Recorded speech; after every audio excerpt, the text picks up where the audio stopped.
kalwalatian ang haharap at titingin ka sa likod mo't magbabalik ka na. Makikita mong malinaw at ang lahat mapupukaw. At kung ako sa'yo, ako ay lalapit doon sa gumawa ng lupa at langit. Si Jesucristo ang kanlungan mo. Bukas ang puso niya para sa'yo. Isang pagkakataon ang lumapit sa Panginoong Jesus. Walang hanggang kaligayahan sa iyo'y pararamdam. At kung ako sa'yo, ako ay lalapit doon sa gumawa ng lupa at langit. Si Jesucristo ang kanlungan mo. Bukas ang puso niya para sa'yo. Bukas ang puso niya para sa'yo.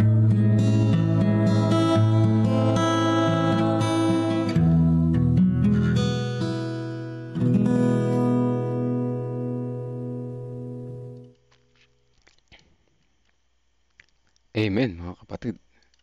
God bless muli po sa ating lahat. Tayo lumapit sa Kanya dahil bukas ang puso niya para sa atin. Ano po? Kaya, ang gandang awit, masayang awit pang umaga. Ano po? And good morning po sa lahat na nasa live ngayon at purihin ng Panginoon at muli niya tayong binigyan ng pagkakataon na muling makasama siya at marinig ang kanyang mga aral ngayong umaga na ito. Yan, batiin natin ang bawat isa habang hinintay natin ang pag-prepare ni Pastor sa PowerPoint. Good morning po, Sister Emelinda, unang-una sa chat box. Ayan, si Brother Eliseo, magandang umaga din sa inyo. At kay Sister Dang de la Cruz, ganun din kay Brother Jake Cruz, magandang umaga po sa inyo. Kay Ma'am Nora, put God first and you will never be last. Yan. Ito yung sacrifice na tinatawag na sa lesson na nakaraang araw. Sacrifice yan ng time. Sacrifice mo muna yung time mo. Gising ka munang maaga, maganda sa katawan mo yan. At para matulog ka din ng maaga, di ba? Si Nanay Nerissa, good morning din po sa inyo. Ate Lorna, Kuya Bobby, Ate Reby, magandang umaga po. At syempre, magandang umaga rin kay Pastor Nelvin Albanza. Pastor, nabuksan niya po. Ay, hindi po. Nasa likod ng binabasa ko yung tab kaya hindi ko nakikita kadalasan. Buti binanggit niya po. Buksan ko lang yung audio niya po. Soundcheck nga po, Pastor. Yung soundcheck. Ayan, malakas. May mga kapatid, pagkalob natin ang pagkakataon kay Pastor. Pastor, good morning po. Good morning po, Kuya Melbs, at sa ating po mga kapatid. Yan. So part 3 na po tayo ngayon. Paano naman ang tungkol sa pagtatakda ng petsa? So makikita natin ang pagtatakda ng petsa ay hindi talaga maganda. No? Nagdudulot ng malaking kabiguan. So tayo po ay manalangin mga kapatid. Panginoong Diyos, sa umaga na to, kami patuloy na sumasamba sa inyo at nananalig. Tulungan niyo po kami na kami po ay maging aware na hindi po kami magmadali at magtakda ng mga time, kundi kami, O Lord, ay masigasig na manalig at manampalataya sa inyo. Maghintay ng mataba at aming dalangin, Panginoon, ay dumating na po kayo sa panahon na ito. Hindi na po namin maranasan na magkasakit ang mamatayan at mamatay. Gusto po namin kayong makita na habang kami buhay, O Diyos. Ganun pa man, ayaw namin magtakda ng oras Kayo po ang nakakaalam ng lahat ng mga bagay. Kayo po ang patuloy na aming sasambahin. Salamat, Panginoon, sa paggabay niyo po sa amin ngayong umaga. Sa banal na pangalan ni Jesus. Amen. So ayon po dito sa ating key text, Mateo 15:19, pagkalipas ng mahabang panahon, dumating ang Panginoon ng mga aliping iyon at nakipag-ayos sa kanila. Kahapon ay natagpuan natin si Joseph Bates na lubos na nahihirapan sa mahabang panahon na aspeto ng sermon ni Jesus sa Mateo 24:2-25. Kasi po ito po yung tungkol sa bago dumating si Jesus Christ, ipinaliwanag dyan yung mga signs of the times. Sa isang patak ng dugo, katumbas ng isang taon bilang batayan ay napagpasyahan niya na babalik si Jesus noong October 1851. Nakita rin natin si Ellen White na hinahamon si Bates, ngunit hindi pa tapos si Ellen sa kanya. Pakinggan natin ang iba pang salita niya. Nakita ko, isinulat niya sa review ng July 21, 1851, nang ilan ay binabaluktot ang lahat tungo sa panahon ng sunod-sunod na taglagas na ito. Ibig sabihin, ang kanilang mga kalkulasyon ay tumutukoy sa panahong iyon.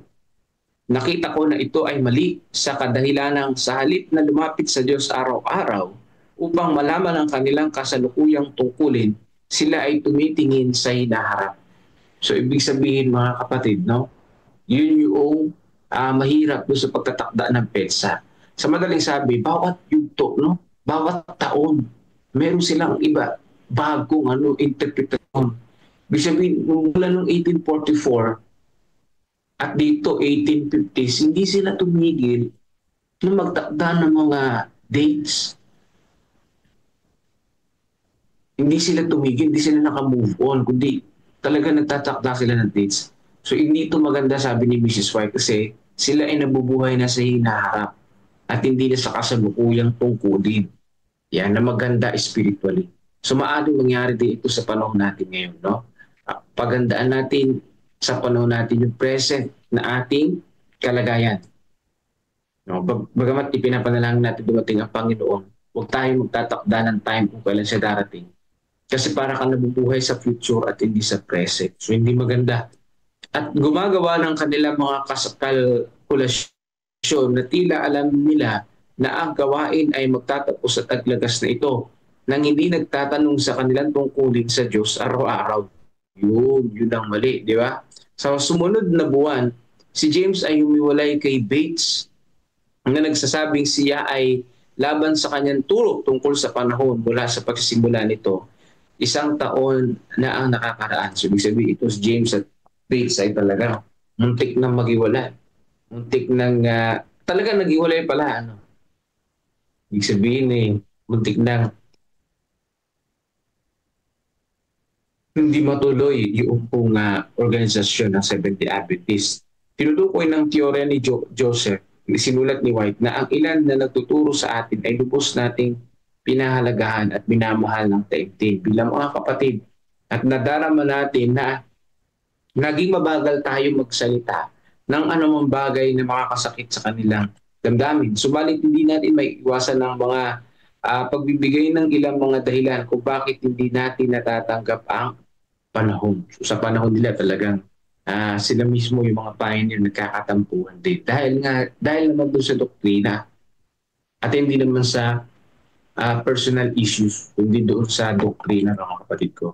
At ipinahayag sa mga pagkalat na anak ng Panginoon at hindi ito dapat patagalin sapagkat hindi na muling magiging pagsubok ang panahon. Pagkatapos ay inilunsad niya ang 6 na mga dahilan kung bakit naniniwala siyang mali si Bates. So ano po yung 6 na dahilan na ito? Ang pinagsamang pagharap ng mga whites ay tila nakakumbinsi kay Bates na naniniwala kay Ellen bilang isang propeta na siya ay nagkamali sa issue ng panahon.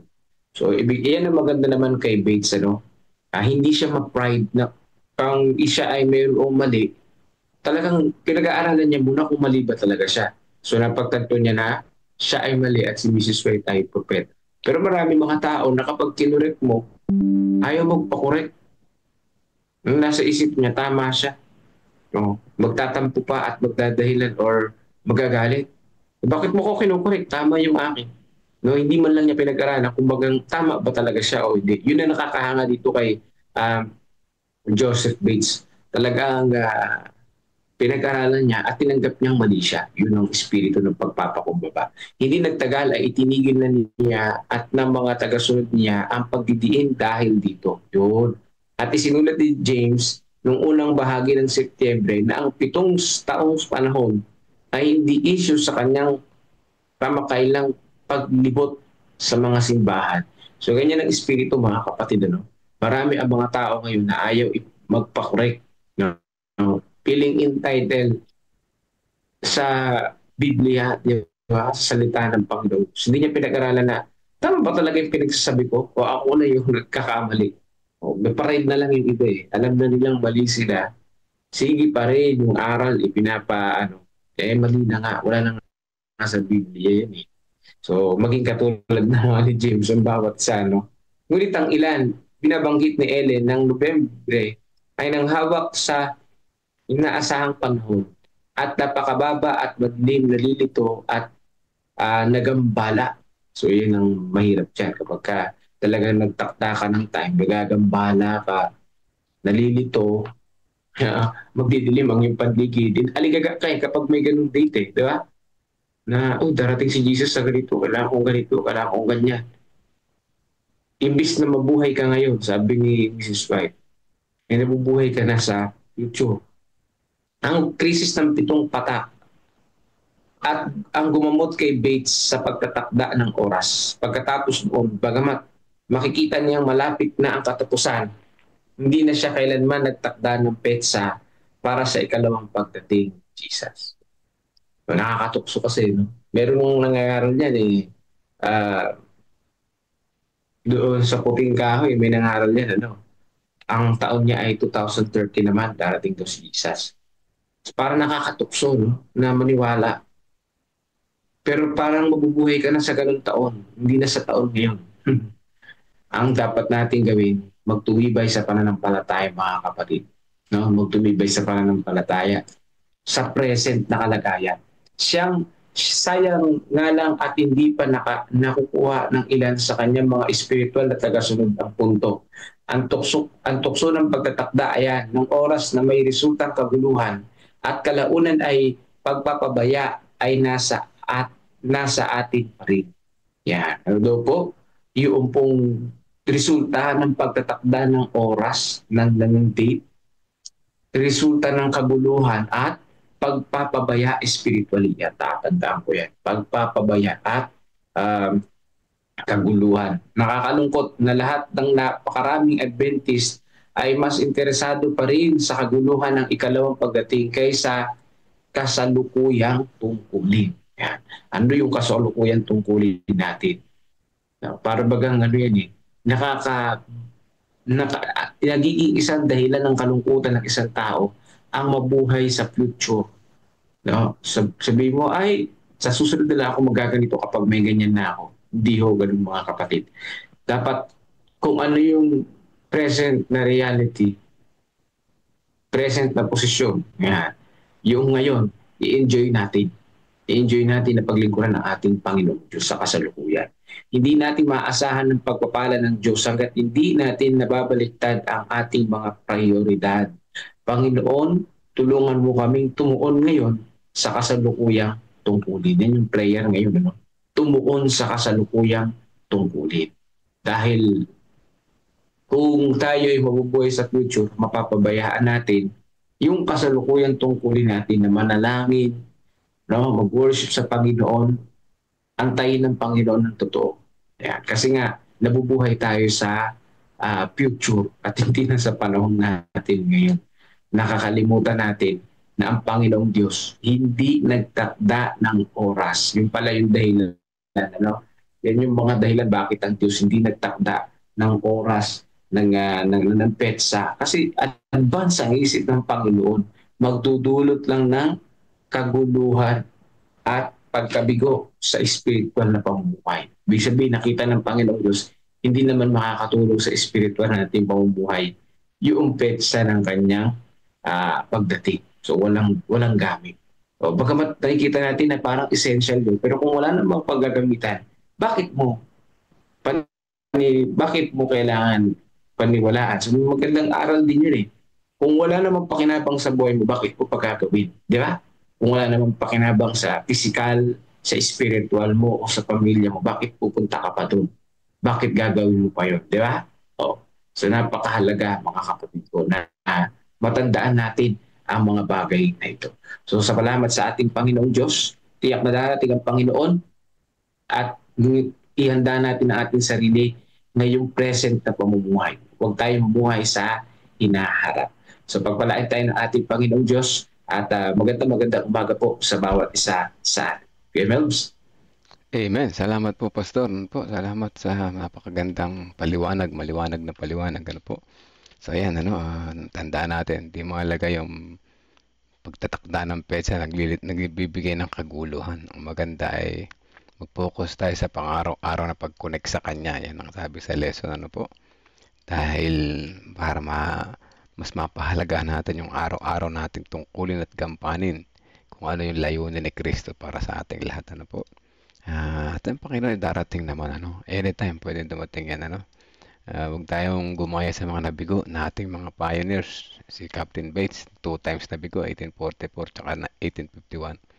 So, ang mahalaga ay yung araw-araw nating connection, hindi yung darating na panahon. Baka mamaya mabigulan tayo kagaya ni Joseph Bates, binenta lahat ng mga ari-arian, naglakad ng malayo, tapos din naman pala dumating yung iniintay niya, So anyway, darating pa rin yan, tapos yung kanyang buhay nung panahon na yon. At natutulog siya ngayon, hindi niya alam gaano katagal siya natutulog. Paggising niya darating ng Panginoon. Tama pa rin siya, di ba? Tama pa rin siya. Kaya nga lang, hindi sa taon, kundi yung pagdating.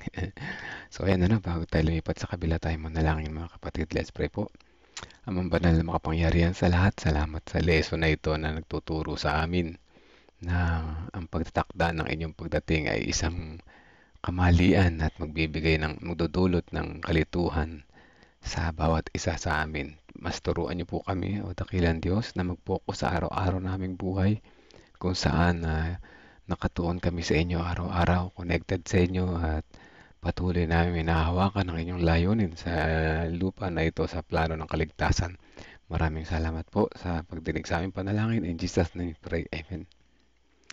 Ayan po. Ay, tayo kumunik sa kabila, matuto pa ng iba pa. Mag-reflect. Pag mayroon kayong naisip na i-reflect, i-comment, i-chat nyo lamang po at babasahin natin sa kabila. Ang Diyos Ama lamang nakakaalam kung kailan siya darating. Isipin natin kung tayo ba ay talaga'y handa sa kanyang pagdating. Praise the Lord po. Sinasabi po ng ibang mga kapatid lang na kapos na ba ang CLPM sa tithes and offering at palagi ito na lang ang pinag-uusapan. Ang kapatid, hindi ho yun ang issue dito. Ang issue ho ay inaakay po natin tayong lahat, nag-aakayan po tayo, naghahawakan tayo ng kamay, nag-aalala yan na maging matagumpay po nating ilagak ang ating buong tiwala sa Panginoon. At alam ko po na ang gawain ng Panginoon sa buong mundo, magiging kabahagi tayo dyan. Tayong lahat dito sa CLPM ay matatapos lang po ito sa pagtatapat natin. Pag nagtapat po tayong lahat, mga kapatid, mapapabilis ang gawain ng Diyos. Amen. Mapapabilis. Hindi lang po tayo sa pinag-uusapan dyan. Faithfulness. At ang masarap na ipamana, Pastor Ray, sa ating mga anak, ay faithfulness. Hindi ko yung pagtatight po at pag-CCOP ay bunga ho yun ang nabuo nating pagtatapat at pagtitiwala sa Diyos. So establish faithfulness in our sphere, ating sphere of influence sa ating mga anak, sa ating church. So yun po ang ating magandang iiwanang pamana at legasiya sa ating leadership. Mabuhay ng tapat na nagtatapat sa Panginoon. Amen. Okay, salamat Pastor Jerry sa reflection. Dito Pastor Ray, sa aking reflection dito, So susundan ko yung kay Pastor Jerry at ko-connect ko dito sa ating reading. Alam mo Pastor, tayo ay pinanganak sa lupang ito na wala. Amen. Sabi ni Job, at babalik din tayo dun na wala. Pero Pastor, tayo ay pinamanakan ng Diyos ng hindi kayamanan. Tayo ay pinamanakan ng Diyos ng mga talento, sabi ng ating pinag-uusapan. Alam niyo mga kapatid, yung mga, kahit sino sa atin, kahit mga magulang, mayaman man o mahirap, ang pinakamabuting ipamana talaga ay yung tamang pangangasiwa, Pastor. Kasi kahit bigyan mo yan yung parang yung alibughang anak, sabi niya, bigyan mo na sa akin yung aking mana. Para magamit ko na. Kahit bigyan mo ang isang tao ng milyon-milyon na pera, kung hindi niya alam gamitin, wala din. Alam mo dito, Pastor, sabi sa amin ng reading natin, ang mga tagasunod ni Kristo ay hindi hamakin ang kayamanan. Anong kayamanan na binabanggit niya dito? Dapat nilang tignan ang kayamanan bilang talento na ipinagkatiwala ng Panginoon. So, ibig sabihin, Pastor, tayo kasi meron tayong talento. Alam niyo, bawat tao, merong talento yan eh. Yung mga talento na yan, Pastor, kapag gagamitin natin yan, iyaan yung mag-aangat sa ating buhay. Mahusay sa ganito. Mahusay. So, alam niyo yung talento yun, Pastor, kapag ka nagamit mo yung talento na pinagkatiwala sa iyo ng Panginoon, yun ang mag-aangat sa iyo financially. Pastor. Ngayon, kapag umangat ka sa iyong financial, Pastor, sabi naman ng Panginoon, huwag mo namang kalimutan yung matalinong paggamit ng mga kanyang mga kaloob.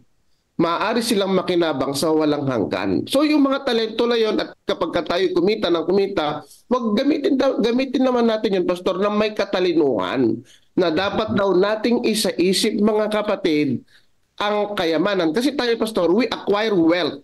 We acquire wealth. It is because of our talents and abilities na pinagkaloob sa atin ng Diyos. Tama mali, Pastor? Tama. So, kaya sabi doon sa Deuteronomy, huwag niyong, baka makalimutan niyo ang Diyos na siyang nagbigay sa inyo ng lakas, na siyang nagbigay sa inyo ng buhay upang inyong makamtan ang mga kayamanan na yan. Kaya dito sabi dito mga kapatid, wag daw natin dito, dahil gagamitin daw natin yung mga kayamanan na yon, we acquire those wealth. Mga kapatid, tatandaan natin, anumang kayamanan mayroon tayo, it is because of the talent na pinagkaloob sa atin ng Diyos. Amen. Ngayon mga kapatid, kapag kayo yumaman na, meron na kayong mga bahay, meron na kayong mga sasakyan, meron na kayong mga pera, meron na kayong lahat. Mga kapatid, tatandaan nyo, na-acquire nyo po yan dahil merong talentong pinagkaloob sa inyo ang Diyos. Pero mga kapatid, sabi ni Mrs. White, nagbabala siya dito sa reading na ito, kapag kayo umangat, it is because of the wealth talent. Umangat kayo financially dahil na-acquire niyan, Pastor. Dahil sa talento na pinagkaloob sa inyo ng Diyos. Ang Diyos ang nagbigay sa inyo ng dunong Ang Diyos ang nagbigay sa inyo ng talento na yan. Huwag gamitin nyo naman sana, sabi ng Panginoon, hindi nyo na-acquire yan, sabi ng Panginoon, hindi natin dapat gamitin ang mga kayamanan sa makasariling paraan. Naglalaban na dito mga kapatid. Ito binanggit ni Mrs. White dito, yung espiritu ng langit at espiritu ng kaaway. Naglalaban na dito yun mga kapatid. Yung dalawang bagay na yan. Kaya sinasabihan tayo ni Mrs. White na dapat nating gamitin ng may katalinuhan ang kayamanan na pinagkatiwala sa atin. Sinasabi din dito mga kapatid sa reading natin, kapag gagamitin natin, ipinagkaloob ng Diyos ang kayamanan na yan, para maging masaya tayo. Nandito yung mga kapatid, nandito yan Para maging masaya tayo.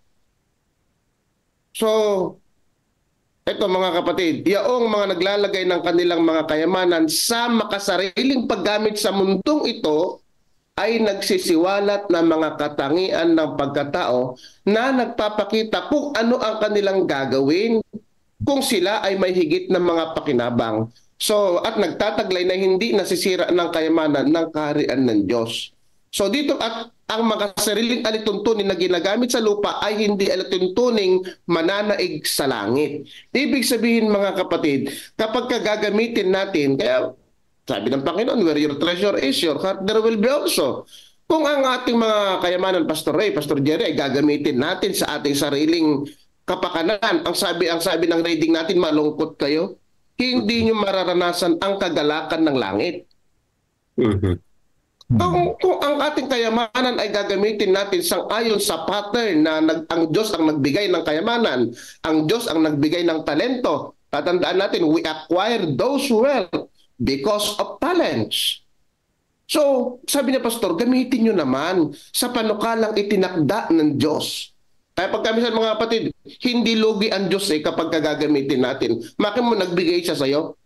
Pastor Ray, ang ibibigay mo lang sa Panginoon. Sabi niya, dahil ako nagbigay sa lahat ng kayamanan, 10% lang. Pero magpasalamat ka rin. Where is your COP? Yung nabubuo mong tiwala. Ang matitira sa iyo, Pastor, sabi mo nag 10% ka din sa iyong pasasalamat. 80% nakapagpasalamat ka na sa Panginoon. So, lugi ka ba doon? Sasabihin ba natin, lugi ba tayo doon? Yung 20%, ang tinitignan natin, yung 10%, hindi natin tinitignan yung natira Pastor Ray. So, ganun pa mga kapatid, ulitin ko, we acquire those wealth. It is because of our talents. Kaya sa nakikiusap ang Diyos, gamitin nyo naman sa tamang pamamaraan. So, ganun ba, Pastor? Gusto ibigay natin ang pagkakataon sa iba, Pastor Jerry? Yeah. Okay. Basta nakaka-inspire naman po yung mga reflections. Ako po ay personal na natatouch po doon sa iyong mga linya ng perspektibo sa spiritual na pananaw, Pastor Nelson. Nakaka-enrich, Pastor Nelson, yung iyong mga binitiwang mga pag-encourage sa atin na maging tama yung pananaw, ano? Yan, salamat, Pastor Nelson. Si Pastor Ray, Pastor Ray? Amen. Nakaka-inspired nga, Pastor. Talagang na tayo ay na-direct sa tamang paglilingkod, no?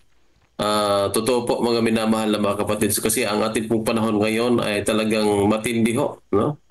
Ang material na mga bagay na tila ito ay humahatak sa atin na tayo ay hindi ho maglilingkod ng tapat sa atin pong Panginoong Diyos. Kasi ho, yung pong atin pong pamumuhay ay kapag hindi ka naka-iPhone o kung ano man yung mga bagay na nasa iyo, parang hindi ka in, no? Pero kung ikaw ay talagang nagtatapat sa Panginoon at alam mo ang iyong purpose ng iyong buhay, ay mamuhay ka na ito ay pamumuhay na maging practical tayo.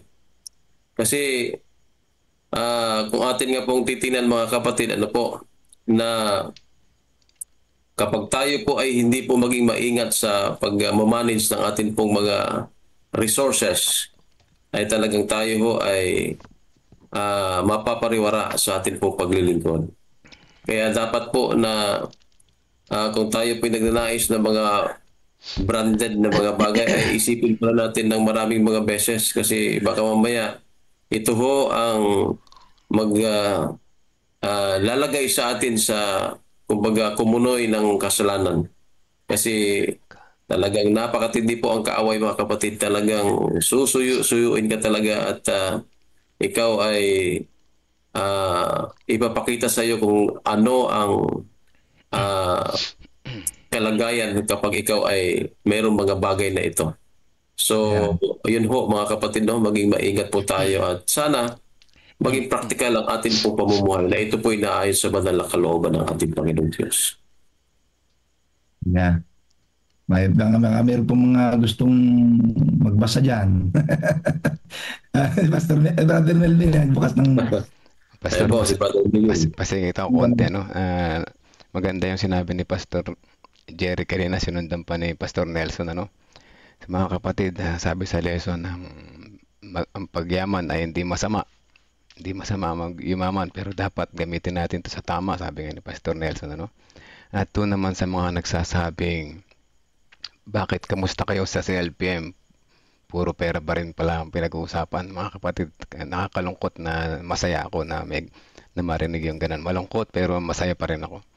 Alam niyo po kung bakit patuloy pa rin tayo sa pagtuturo ng katapatan dito sa SLPM dahil sa mga taong ganyan nung magsalita po. Dahil hindi pa rin nababago yung kanilang puso. Ayan kaya kahit ako may narinig din ako, Pastor Jerry, na nagne-negative sa usaping katiwala. Pero ako'y masaya at nagkaroon ako ng pagkakataon na matutunan nito at maibahagi sa kanila.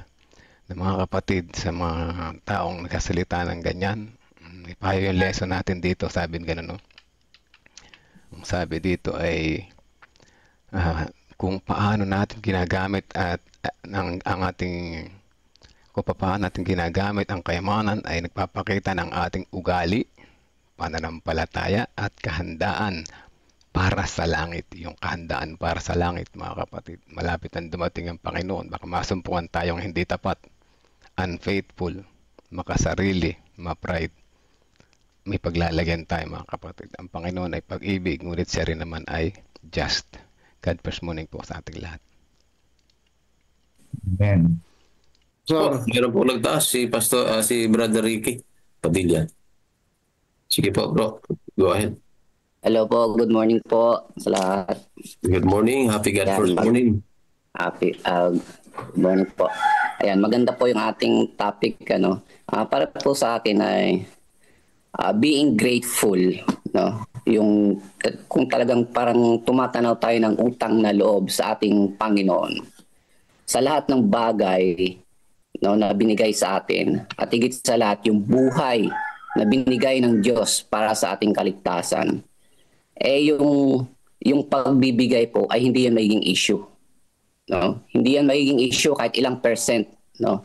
Basta't nasa puso natin, yung pagiging grateful sa ating Panginoon. So hindi yan magiging issue kung kahit ilang percent yan kaya nating ibigay para po sa Panginoon. Kasi nga binigay niya na lahat para sa atin . Pero 10% lang 10% lang o 20% tithes and offering, 20% lang ang hinihingi ng Panginoon. 80% pa yung natira sa atin . So napakalaki pa nun, para i-manage natin. Yun nga, binigyan tayo ng tamang talento to manage. Kaya minsan ang iba ay walang maibigay, nahirapan maibigay kasi nandun po yung mismanagement. No? So yun yung hingiin natin sa Panginoon, yung tamang karunungan, tamang kaalaman, sa lahat ng bagay para ma-manage natin ng tama yung mga kanyang pinagkakatiwala sa atin, na lahat ng mga bagay. Yan lamang po. Hello. Okay. Salamat po, Brother Ricky. Pastor Ray, may ikot pa ako, kung tindadag pa ako. Sige, Pastor. So, sasakayan ko lang, Pastor Jerry, yung ating sabi. Pastor, wala na bang pera ang CLPM? Bakit puro stewardship? Magandang ko din, magandang sundan yun . Bagamat ang pinakalayunin ang pinaka-goal, mga kapatid, ng stewardship ay character development. So, maliwanag naman yan, mga kapatid, sa Biblia at saka sa Spirit of Prophecy. Talagang ang tinuturo ng stewardship, it's all about faithfulness, Pastor Ray. Pero kung siyempre, yun ang pinakamalalim nun. Yun ang mga kapatid. Kasi yun ang pinakamalalim na dahilan.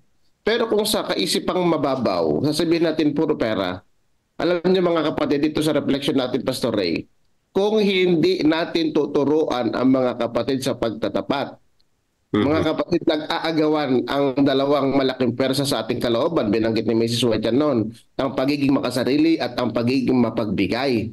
So dito, mga kapatid, sa lesson natin dito kay Melvin, so si Satanas nag-iimbento ng maraming paraan upang sayangin ang mga paraan na ibinigay ng Diyos. Ang kaaway kasi nag-iimbento rin, Pastor Ray .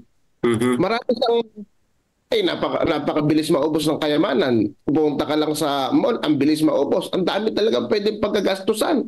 Ang dami talaga natin. Hindi nga maubos ang ating kuwan . Bagay, binanggit naman ni Pastor Jerry kahapon, yung quotation. Dapat hindi natin erase ang ating standard of living. Ang erase natin, standard of giving. Pero kapag hindi natin tuturuan, Pastor Ray, ang mga kapatid sa faithfulness, ang kaaway nag-iimbento eh. Ang dami niyang iniaalok sa tao. Ang dami. May okay dyan, maraming okay dyan, Pastor. Maraming mall dyan. So, ang daming pagkakagastusan, inaalok ng sanlibutan.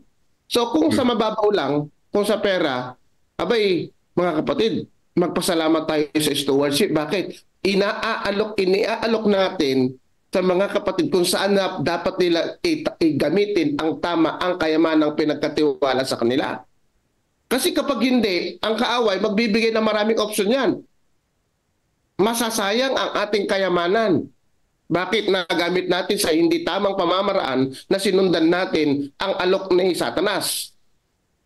Ang gamit ng Diyos, dapat dito nyo gamitin.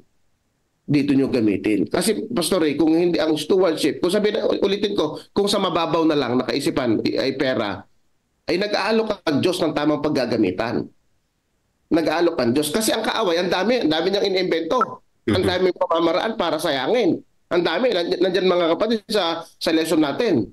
Intelligences, nandyan, napakarami. Kung hindi natin gagawin yon, mga kapatid, kaya sinasabi ko ang stewardship, pagmamalasakit yan. Bakit? Pagmamalasakit sa kapatid ng pagtatapat. Sorry, galing nga ako sa North Zambales 2. Merong isang kapatid doon. Sabi niya, Pastor Ray, sabi niya, marahil nanonood at God First Morning. Pastor, gusto ko ring ituro sa mga kapatid yung gusto kong maranasan din ba nila yung nararanasan ko. Amen. Sabi niya, Pastor, yung stewardship, sabi niya, sabi niya, Pastor Gary, gusto kong ituro sa kanila din yung gusto kong maranasan din nila yung nararanasan ko. Sabi niya, malalim yun, Pastor, malalim yun, marami yun. Yung kagalakan mula sa Diyos, kung paano ang Diyos naranasan niya, ang dami nun.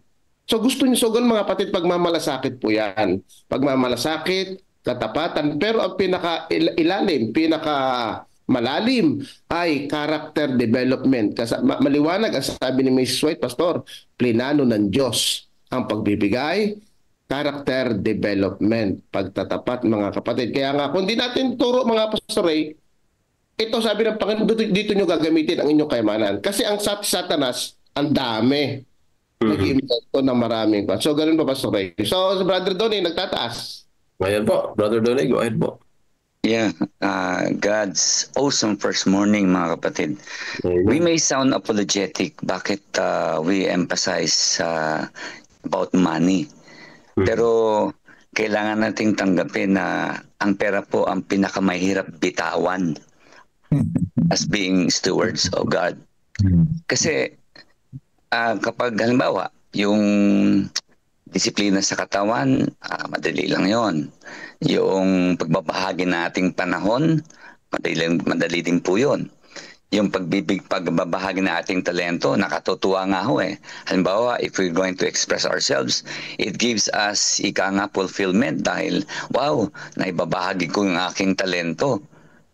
Pero pagdating ho sa pera, pinakamahirap po yung bitawan eh. Kaya, I can see the... Opo. So, I can see the wisdom kung bakit ang CLPM sa pamumuno ng ating butihing Pastor Jerry na bakit nagbibigay ng diin po sa pananalapi. Kasi pinakamahirap bitawan nga po yan eh. At gaya nung isinare ko po nung ako po ay nabigyan ng pagkakataong magbahagi ng isang sita sa Council of Stewardship. Pag binitawan po natin ng pera, ang ating ipinapahayag po ay sumasamba tayo ng pinakamataas na uri ng pagsamba sa Diyos. Pag nabitawan po natin yon. Ngayon, ano po ang magiging bunga niyan? Actually, madali na lang po ang susunod eh. Yung pagbabago ng ugali, madali pong sumunod kasi madali po nating nabitawan yung pinakamahirap bitawan eh. Yung nga pong pera.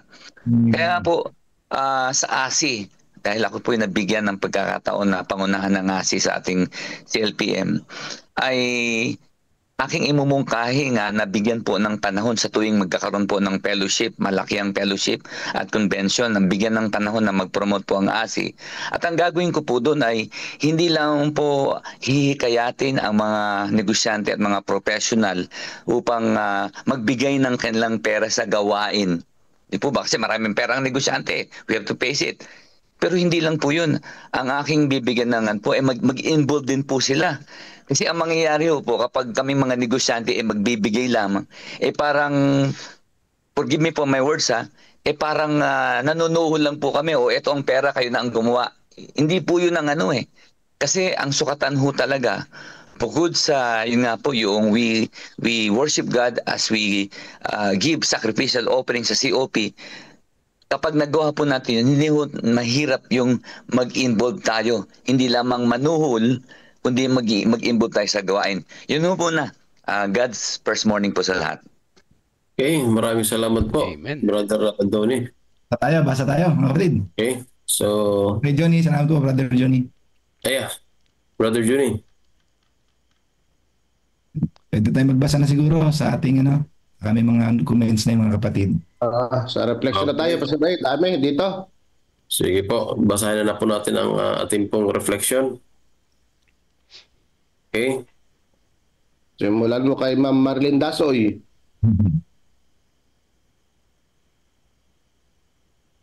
Tulungan mo, Pastor Nelson, para mabilis. Sige. Pastor Ray, basahin ko. Sabi ni Ma'am Marlene Dasoy, yes po, pinapaalala po sa atin na huwag po tayong mawili sa material na bagay pang sanlibutan lamang, kundi mawili po tayong gamitin ang material sa gawain. Dahil yun po talaga ang plano ng Diyos. Kaya tayo ay pinagkakatiwalaan ng material para may gamitin sa kanyang gawain. Happy God First Morning. Praise the Lord po, Ma'am Marlene. Nakita mo na, Pastor Ray? Yes, Sister Irma Galang.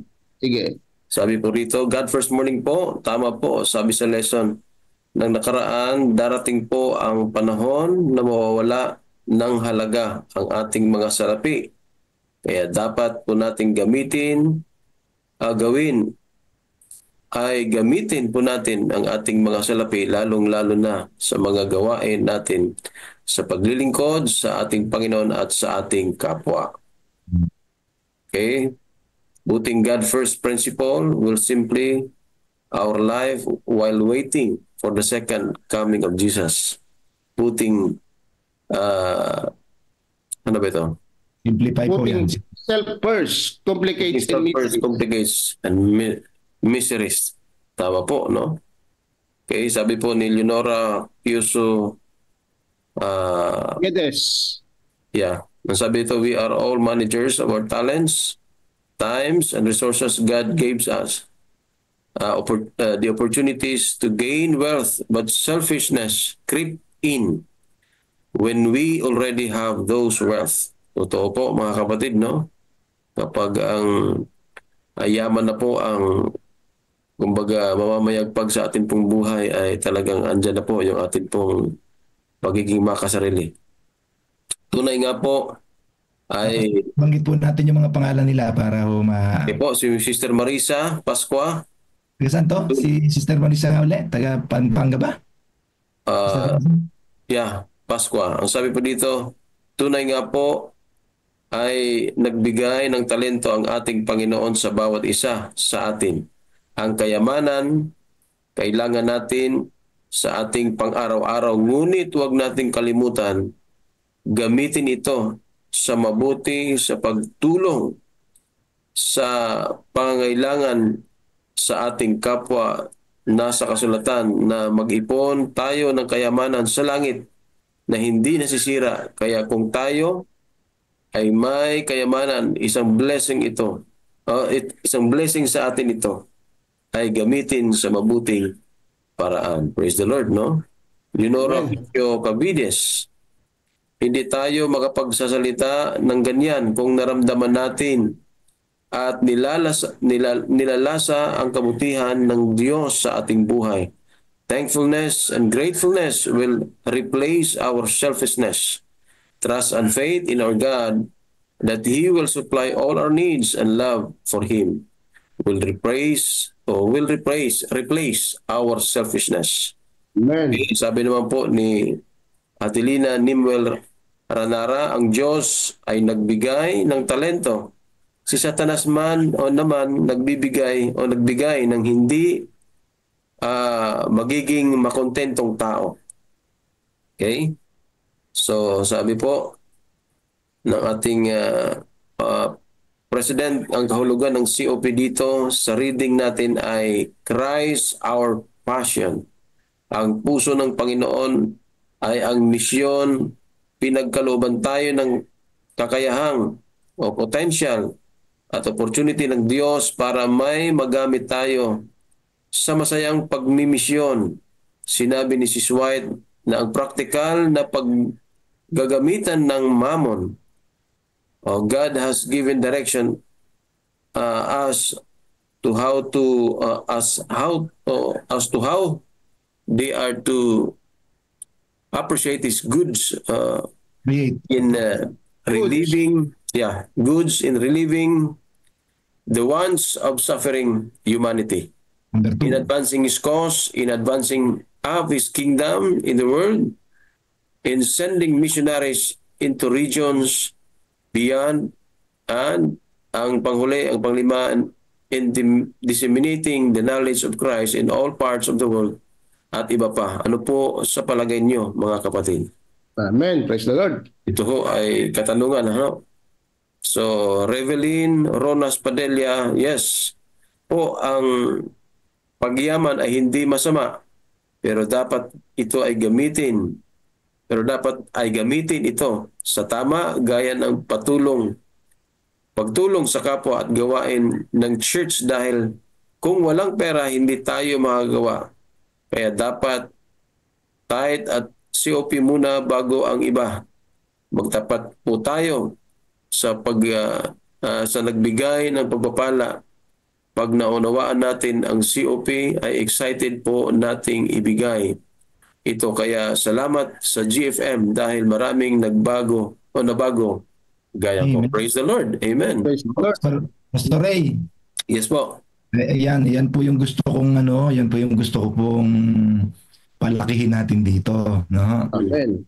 Magkwento po kayo, mga kapatid. Ay, nakakatuwa. Ako po mismo kasi ay lumalakas, personal po akong nai-inspire kung paano po tayong lahat ay lumalago sa pagtitiwala po ba natin sa Panginoon. Paano ba nakikinabang kayo personally, yung pamilya ninyo, yung buhay natin, ano po ba ang nababago? Lalo na, mga kapatid, paano na ang damdamin natin sa misyon ng Panginoon. Kasi Jesus is coming soon, mga kapatid. Kinakailangan na nating ang puso natin na nakatune na, nakadirect na doon sa pauwi na sa langit. Pag hindi po natin ito naikwento, baka yung mga ibang katulad ng dinadaanan po ninyo, ay lamali nyo, kayo ang maging kasangkapan sa simpleng kwento ninyo ng buhay, ng paglalakbay, personal ninyong mga reflections sa mga principles na natututunan, ay ma-encourage nyo po sila. Di maakay po natin sila sa pagtatapat sa Panginoon, magtiwala sa Panginoon. May bahagi po tayo sa buhay ng mga kapatid. Huwag po kayo mahiya, mga kapatid. Kung nahihiya po kayo, araw-araw ay paghandaan ninyo, isulat ninyo, i-type, tapos babasahin na lang po namin dito. Amen. Sa chat. Salamat po, mga kapatid.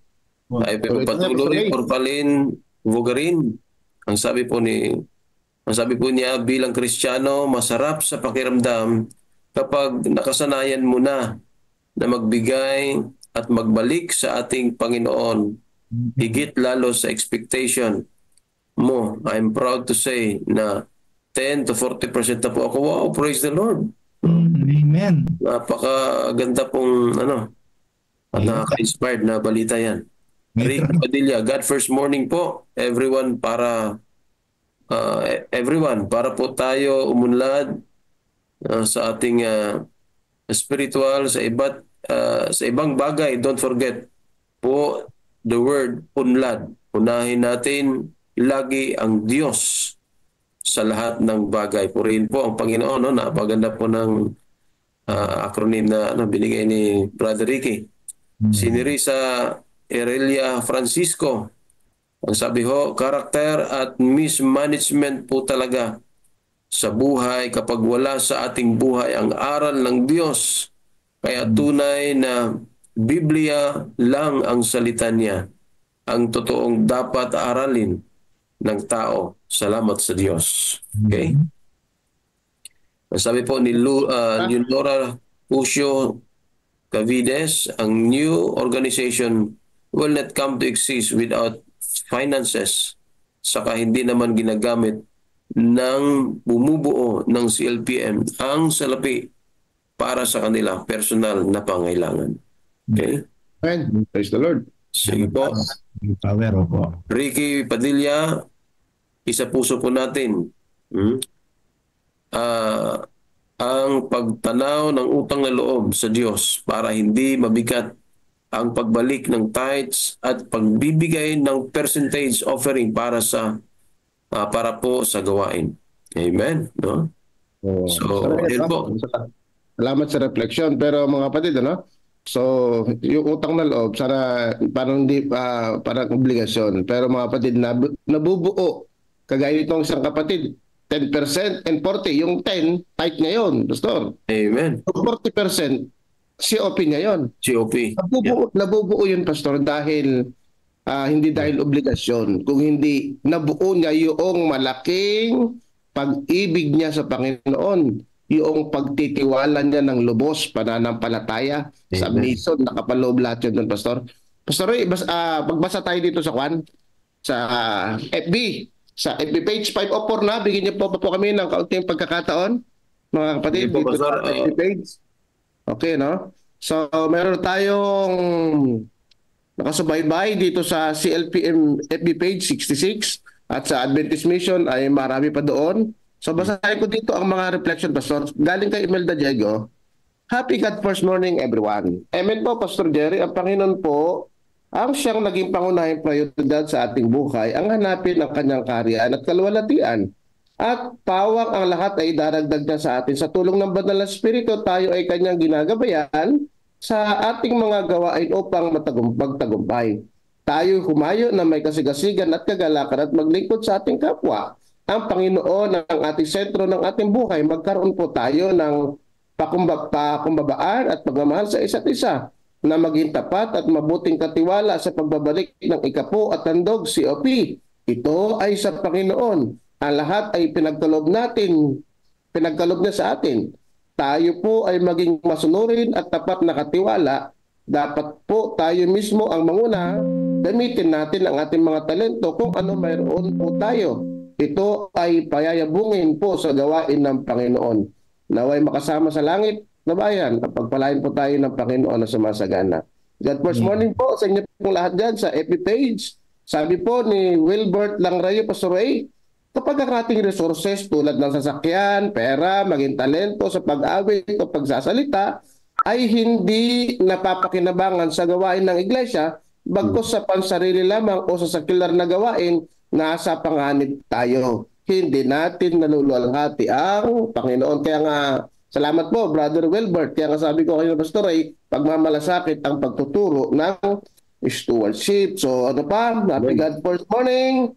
Tingnan pa po natin dito. Opo, sabi ni Florentino Evangelista. Opo, sa pera na subok ni Kristo, mayaman, nagtanong paano maligtas. Okay, God first morning. Sabi ni Sister Lolita Akibido ng Olonga po, araw-araw po maganda ang inyong mensahe upang tayo ay makasunod sa pagbibigay po sa tama. Tama, 10% sa tithe, 10% handog, gayon din sa paglilingkod. Kompleto, Pastor, ano? Okay. Meron pa dito, marami pang bumabati. Binabati po namin kayo ng God first morning. Sabi ni Cyrene Ancheta, Pastor, minsan din po may nahihirapang magbigay kasi nagkukulang daw. Nakakalimutan po kasi gamitin ng tuloy-tuloy ang mga talento at skills. Dapat po hindi minto sa pagtatrabaho at magkilos para magtuloy-tuloy din ang daloy ng pagpapala. Hindi po magic na magbibigay tayo. Tapos hintayin natin lang yung biyaya. Mga kapatid.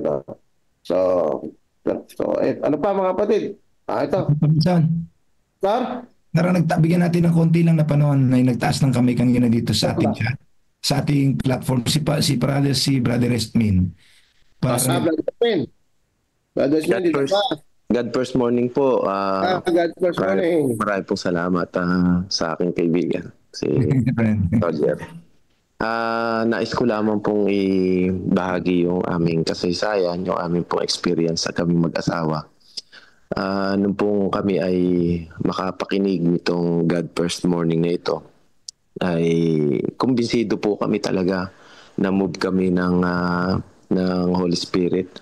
At una ay nagtapat po kami 10%, and then yung huli po nito 15% po ang sinikap po namin na at yun po ay sa nakita ko po ay hindi lamang po doon natatapos ang pagbabago sa amin ng Panginoon, lalo na po personally sa akin. Dahil nung napakinggan ko po kahapon yung mensahe po doon sa marami po pala ako nasayang noon na pagkakataon, kasi kami po ay matagal halos 2 dekada din po sa ibang bansa. Pag dumarating po kami rito, may mga regalo po kami sa aming una yung aming pamilya po ng misis ko, pamilya ko. Lagi yan, binibigyan yan. At madalang po yung bihira po yung mga tao na sa nakita ko po ngayon ay kapos. Laging sa pamilya. At kami po ay nagsasaya, kumakain, Mali po pala ito nung mapakinggan ko po kahapon. At sabi ko, nung nagpunta po kami, kung lumabas lamang po pala kami noon, mga panahon na yon, at nagmasid sa paligid, marami po palang mga particularly yung mga kabataan ang kapos sa buhay. Wala pong makain dito po sa dulo ng aming bukid. Marami po palang mga kabataan dito, maliliit na bata. At parang kung po sa kalooban na makita yung ganitong pagkakataon. Kaya ayun po, hindi lamang po dun sa ganung bagay nababago ang ating buhay. Nakita ko, naalala ko po yung napanood kong pelikula. Pasensya na ho kayo. Yung Schindler's List. Nung huling sa huling yugto nung pelikula, nakita niya yung mga Hudyo na liligtas niya sa pamamagitan nung kanyang kayamanan, itong si Ginoong Schindler's. At sabi niya, Sabat na, kanya Sabat na. 'Di ba dapat magpuri tayo sa Panginoon? Tapos pag dukot niya sa kanyang bulsa, nakita niya yung isang gold coin ba 'yon? Sabi niya, ilang buhay pa kaya ang pwedeng iligtas nito? Sayang, may natira pa pala, sabi niya.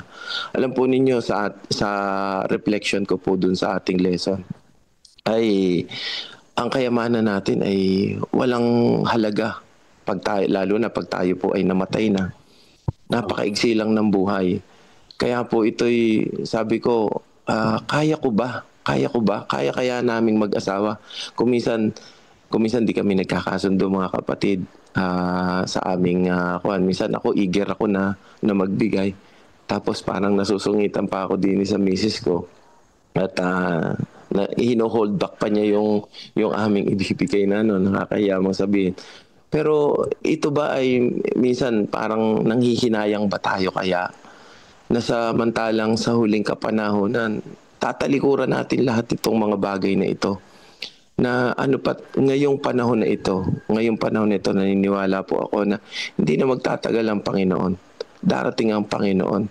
Yung ating mga talento, yung ating mga binigay sa atin ng ating Panginoon na material na yan, ay talagang kailangan nating gamitin. Kailangan tayong maglingkod. Mga kapatid, siguro pa po, at pati nga po politika, parang minsan naiisip kong sabi ko pwedeng pasukin, dahil kung may talent ka na talagang para lang maibigay sa kanila, ang purpose mo ay yung maibigay sa kanila pabalita ng Panginoon. Yun po ang nakikita ko na mensahe. Kaya po malaking bagay, inaamin ko po yung araw-araw, yung tuwing umaga na ganito, na tayo ay nag-aaral po sa God First Morning. At ang sabi po, ito po hindi ko po ito sinabi po ito sa akin ng aking asawa. Kasi lumaki po ako sa striktong tatay, pati po ako strikto din dito sa aking mga anak. Madali po ako magalit pagka hindi ko nakita yung bagay na gusto kong mangyari. Kaya sabi po niya, alam mo ba, sabi niya sa akin, malaki ang pagbabago mo, sabi niya. At yung magagalitin ka na sa mga anak mo pagka tumatalikod ka na lang, yung alam niyo naman yung mga kabataan, meron din po akong anak na pasaway kasi. Kaya sabi niya, napakalaki ng pagbabago mo, sabi sa akin. Kaya po ako'y nagpapasalamat sa Panginoon. Yun lamang po. Marami pong salamat. God first morning. Po, Panginoon. No? Napakabuti po. Mga kapatid, meron ba pong ilang mga reflection dito sa chat box? Ito po ay... Pastor Ray. Yes po. I-reserve natin lahat bukas. Yan ang ating comment, no? Kasi wala tayong panahon. Okay. Kapatid pa tayong papasok sa opisina nila. Bigyan natin sila ng panahon na makapag-prepare.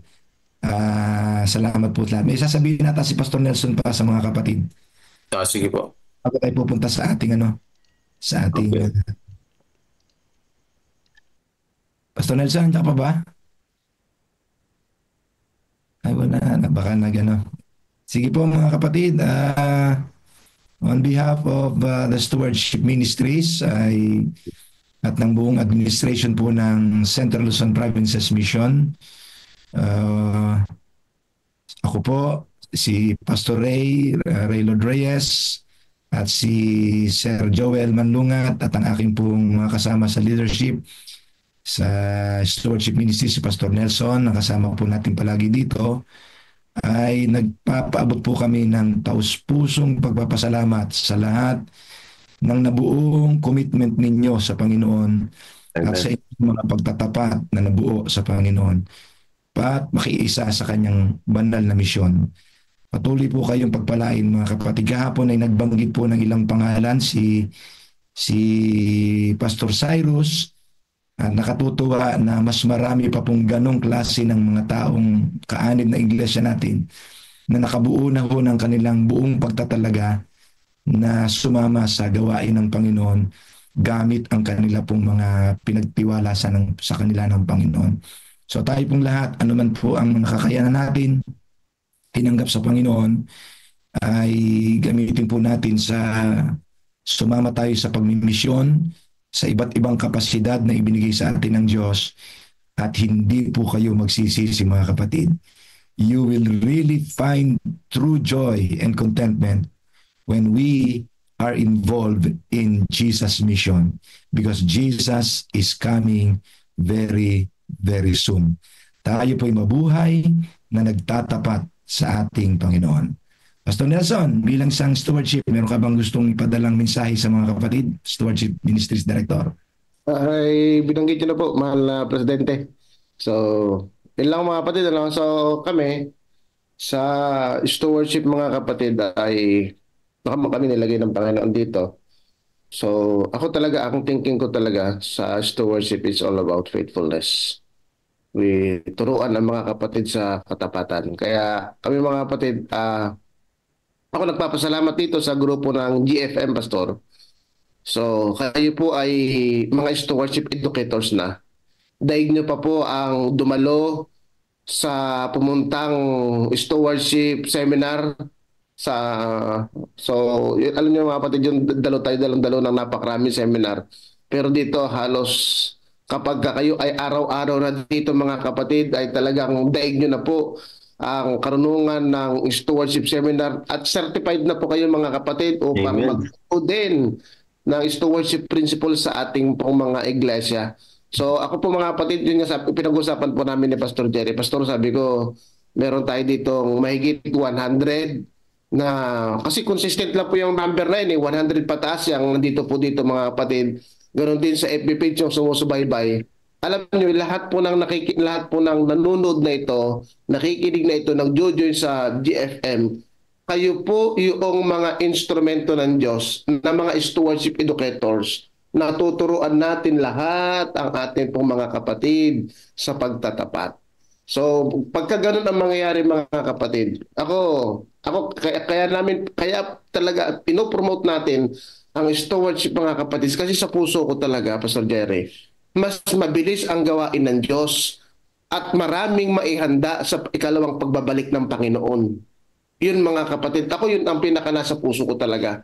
So bumilis ang gawain ng Diyos at maraming maihanda sa pagbabalik ng ating Panginoon. Bakit? Kasi faithful sila Faithful sila. Naturuan sila ng katapatan. Kasi wala namang akit sa langit na hindi tapat, Pastor. Kasi paulit-ulit binanggit sa Matthew chapter 24 and Matthew chapter 25. Pumasok ka sa kaharian, natagpuan kang tapat ka sa anting bagay, pamamanahin ka ng Diyos. So ganun mga kapatid, stewardship po yun. It is not about money. It is all about faithfulness, Pastor Ray. Kaya kayo po mga kapatid, nagpapasalamat po kami sa inyo sa grupong ito ng GFM. You will be an instrument of educating people about stewardship. Amen. Amen. Okay. Pastor Ray, bigyan natin daan na yung ating God First video. Pakilala mo naman, Pastor Ray, yung ating pong susunod. Okay, ang ating pong speaker ngayon ay walang iba kundi ang ating coordinator ng ating Area 3, ang ating chairman, si Pastor Mark Hill Sarabia. Yeah. Brother Melvin.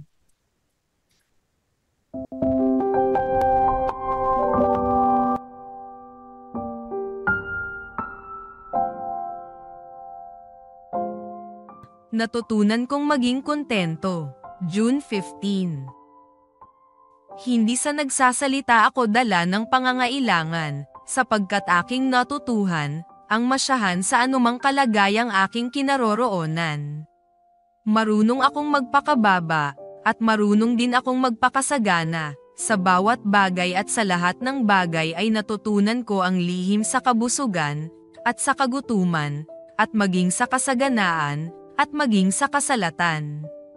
Lahat ng bagay ay aking magagawa sa pamamagitan niyang nagpapalakas sa akin. Filipos Kapitulo 4 versikulo 11 hanggang 13. Ang talatang ito ang isa sa pinakakilala at pinakagustong mga talata ng marami sa Bagong Tipan.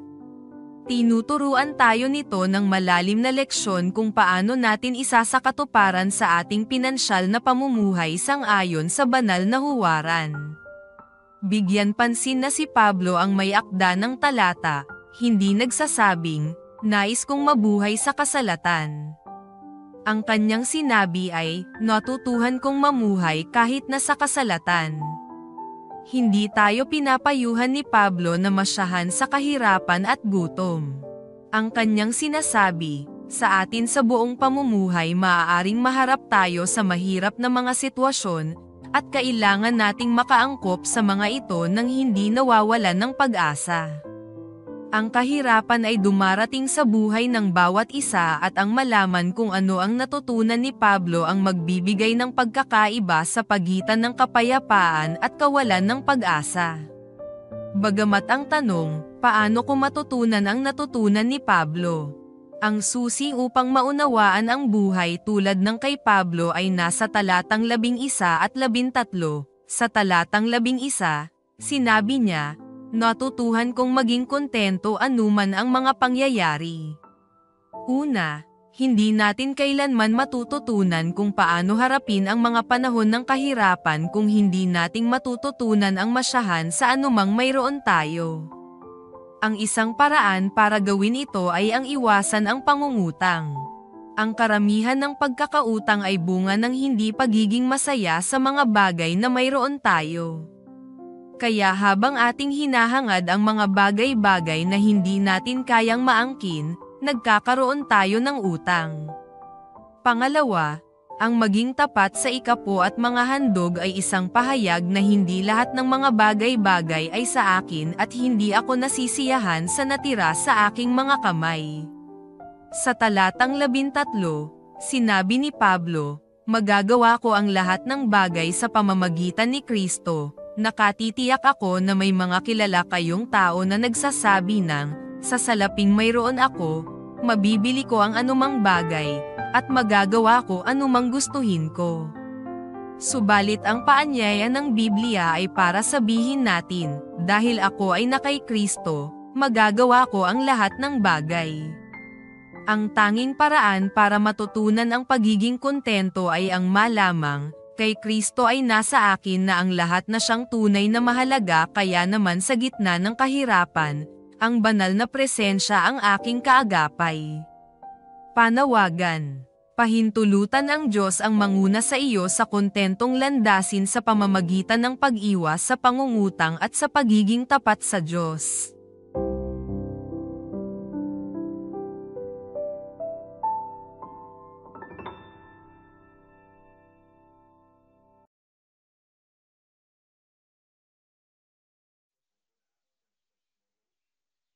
So, naalala ko po yung kay Pastor O'Brien, yung kanyang lifting Christ. Marami ang nakikinig, sumusubaybay, tapos nagkaroon sila ng pagbabago. At yung iba ay nagpa-Bible study, tapos nabautismuhan. Ito namang level ng God First Morning natin ay mismo na sa ating mga mananampalataya. Kasi maaring hindi pa natin talaga lubos na unawaan ang COP.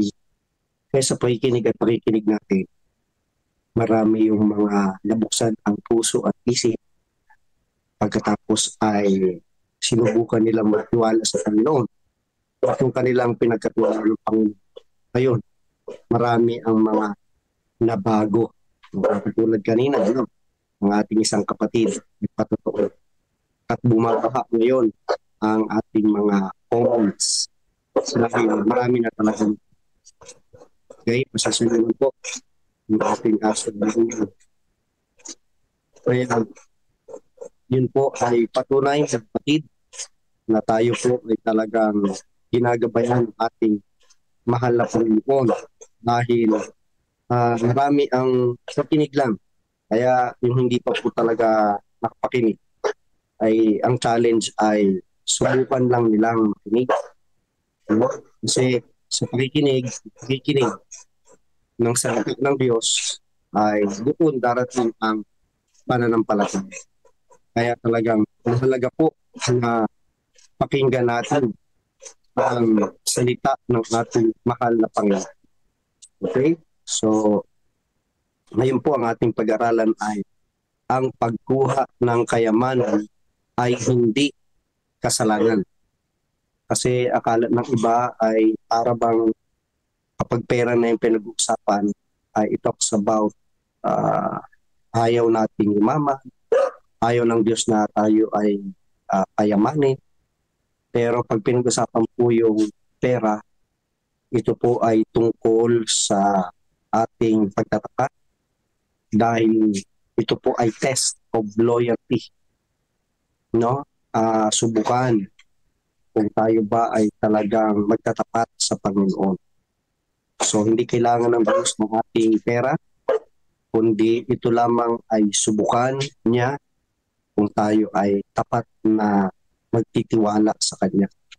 Dahil sa kasalanan, ang ating mga naging desire ang pansarili, ang ating desire ay makamundo, ang desire natin ay pagkakasala, nabago talaga yung ating karakter.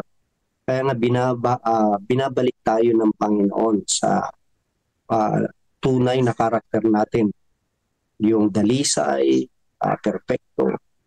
Kaya ang una ay magkaroon tayo ng malapit na ugnayan sa ating Panginoong Hesus. Dahil bunga noon, pakikinig at pakikinig ng Kanyang salita, ay maintindihan natin na kaya pala tayo narito sa lupang ito ay para maranasan natin ang Kanyang presensya. At yung presensya niya na yon ang magtatanggal sa ating sa pagiging makasarili, pagiging makasalanan, at ang banal na Espiritu ang siyang magpapabanal sa atin. Kaya isa sa mga indikasyon na talagang tayo ay nagpapasakop sa Panginoon ay yung kaloob natin o yung handog natin ay pinaka-the best. Ayan. Kaya sabi dito, ang Biblia ay hindi hinahatulan ang mayamang tao dahil siya ay mayaman. Hindi nito diniklara na ang pagkuha ng kayamanan ay isang kasalanan. Okay? Hindi ko kasalanan ang pagkakaroon ng kayamanan, kundi ang tinukoy lang po ng unang Timoteo sa SJs ay pagmamahal. No? For the love of money is the root of all evil. O yung pagmamahal sa salapi. Okay? Kaya yun po ang ayaw ng Panginoon, yung mahalin natin ang pera. Pero ang kayamanan po, ang pera ay, sabi dito, ito'y sinabi ng kasulatan na Diyos ang nagbibigay ng kapangyarihan upang makamit ang kayamanan. Ang pera mismo ay kaloob ng Diyos sa mga tao upang gamitin ng may katapatan sa kanyang paglilingkod. Pinagpala ng Diyos si Abraham at ginawa siyang mayaman sa mga hayop, sa pilak at sa ginto. At sinabi sa Biblia bilang patunay ng banal na biyaya na binigyan ng Diyos sina David, Solomon, Josaphat at Hezekiah ng napakaraming kayamanan at karangalan. Sama pa natin si Job, no? Isa sa pinakamayaman sa panahon niya. So makita natin na ang Diyos ay pinagpapala niya ang kanyang mga anak. Sa banal na kasulatan ay gusto niyang pagpalain ang kanyang mga anak dahil sa ganung paraan ay mas madali nilang mapakilala ang Diyos ng kanilang pinaglilingkuran. Kaya pag tayo po ay pinagpala ng Panginoon, marami tayong kayamanan, mas marami tayong matutulungan at mas mabilis ang pagsulong ng gawain ng Panginoon. Basta ginamit po natin ang kayamanan, ang ating pera sa pagsulong sa gawain ng Panginoon. Kasi yun po ang dahilan bakit po pinagpala tayo ng ating mahal na Panginoon. Kaya yun po mga minamahal ang gusto niyang maranasan natin. No? Tama po yung discussion kanina, it's not about the money. Dahil ang pera ay isa lamang ito na magagamit ng lahat ng tao para sa pagkakaroon ng damit, ng pagkain, pero hindi po ito ang dahilan bakit tayo nabubuhay. Kundi ito ay naging kasangkapan lamang upang mapunuan ang ating pangangailangan. Pero bakit tayo nabubuhay ay para tayo magbigay ng kalwalhatian sa ating Panginoon. So kapag binigyan tayo ng pagpapala ng Panginoon, ibabalik natin sa Kanya na may katuwa at gagamitin naman niya yon para maraming mga tao makarinig at makaramdam ng pagmamahal na siya ang Diyos na tunay ng hangad niya sa ating mga tao ay ma-reveal ang kanyang karakter. Sino siya? Kasi sinira ng kaaway ang karakter ng Diyos. Sinisira niya sa pamagitan ng mga kasinungalingan, ng maling mga kaisipan. Subalit kapag pinangaral ang salita ng Diyos, kaya itong ginagawa po natin ay maagang pangangaral sa mga kapatid, sa mga tao. The more na nakikinig ang tao, ay magkakaroon sila ng relasyon, pananampalataya at pagtitiwala sa Diyos. Kaya marami pa ang mga taong hindi pa nila napakinggan. At sabi pa nga ng aking napanood na sermon ay, there are many people dying without hope. So, kailangan talaga na maparating sa kanila ang pabalita. Kasi yun yung layunin ng Diyos. Ayaw niyang husgahan ang sanlibutan ito na hindi lahat nakarinig. Hindi lahat nagkaroon ng pagkakataon na mapakinggan kung sino siya, na siya ay mapagmahal ng hangad niya, ay walang iba kundi tayo'y bumalik sa Kanya Ang gusto niya ay makarating tayo sa kanyang tahanan. Wala na siyang ibang plano sa atin mga kapatid. Tayo naman, ang dami nating plano. Magkaroon tayo ng ganito, ng ganito. Pero ang plano ng Diyos isa lang, makarating tayo sa kanyang tahanan. Kaya sana ang plano lang din natin ay isa lang, makarating tayo sa kanyang tahanan. Kasi yun din yung plano niya sa atin. So pag nagtagpo yung dalawang plano na yun, God wants us to be with us forever in His kingdom. And we should also have that kind of desire. Lord, I want to be with you in your kingdom. Pero mag-uumpisa yun right now. Kapag lagi tayong aware sa kanyang presensya. No? Ini-enjoy na natin yung kanyang presensya. Kaya pag nagbigay tayo ay nandun ang kanyang presensya. Pag nagtulong tayo, pag tayo'y naglalakad para sa misyon ng Panginoon, nandun ang kanyang presensya. Kaya ngayon pa lang ini-enjoy na natin ang kanyang presensya because heaven is eternal with Him, with His presence. Kaya yun po mga kapatid, yun yung lundo kung bakit lahat ng ito ay kailangan nating maintindihan because God has only one plan and that is for you and for me to be with Him in heaven. Ngayon may nagtanong, bakit po kahit na ako ay nagtatapat, hindi po ako yumayaman? Ang sabi po ng Kawikaan 30, 8 hanggang 10 o hanggang 9, huwag akong hayaang maging sinungaling, huwag mo akong payamanin o paghirapin. Sapat na pagkain lamang ang ibigay mo sa akin. Baka kung managana ako, ay masabi kong hindi na kita kailangan. Baka naman kung maghirap ako ay matutong magnakaw at pangalan mo ay malapas tanganan. Okay? Kaya ang Diyos siya nakakaalam ng lahat. Kaya tama yung kawikaang ito na kapag tayo naman ay payamanin ng Panginoon, makalimot tayo sa Kanya. Kaya tama lang. Alam niya hanggang dito lang. Pero meron talagang pinagpapala ng Panginoon. Kasi alam niya na hindi siya makakalimot. Okay? Kaya, ayun po, no? Ang Diyos ang siyang ang nakakaalam ng desire ng ating puso. Kaya ang mahalaga po ay pangako niya, yun yung sigurado, hindi niya tayo pagkukulang. Kaya sabi ni David, siya'y tumanda na, wala siyang nakitang anak ng Diyos. Tapat na anak ng Diyos na namamalimos. Wala po. Kaya tunay na ang Diyos ay talagang isa lang ang hangad niya. Tayo po ay maihanda sa kanyang napakalapit tapat pa rito. Ang ating Panginoon ay tunay na gustong-gusto niya nang tayo'y mayakap dahil matagal niya na tayong namimiss katulad ng ama at anak na nahiwalay sa isa't isa. Gustong-gusto nang makita, mayakap dahil wala nang ibang kaligayahan kundi ang magkasamang muli ang nawalang, ang nagkahiwalay sa matagal. Kaya mga kapatid, really God wants to be with us, to hug us, to really embrace us at sabihin sa ating minahal niya tayo ng walang hanggan.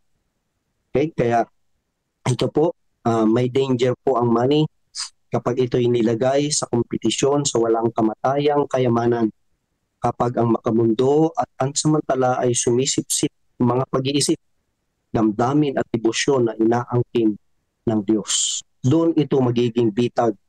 Ganyan ang palitan na ginawa ni Esau nang ibenta niya ang kanyang karapatan bilang panganay para sa isang bangko ng nilagang lintik.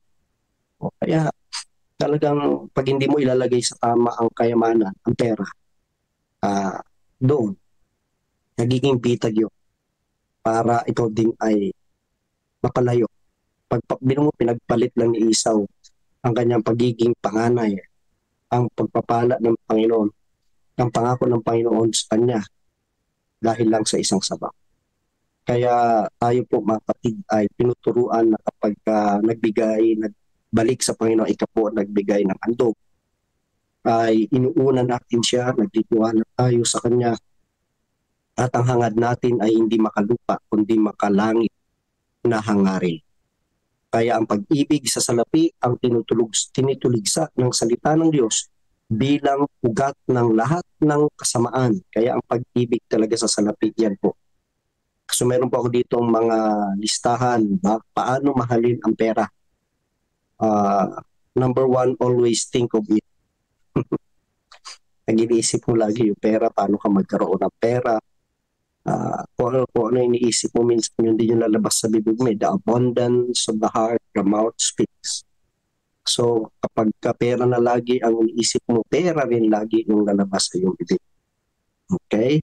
Holding it, tinatago mo yan. Okay? So hindi pala design ng pera na siya ay tago kasi nakakalawang, yung iba nga nasusuko, katatago niya sa kalkansya, ginat-ngat na ng tawag doon, anay.